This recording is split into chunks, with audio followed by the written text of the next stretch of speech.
Place the 3W floor mat in the driver's seat. Press the clips firmly to secure it.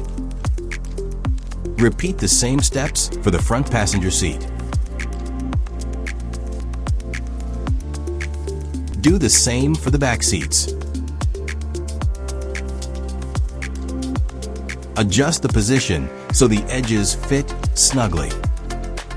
Before installing the rear seat back pads, please fold down the rear seats first.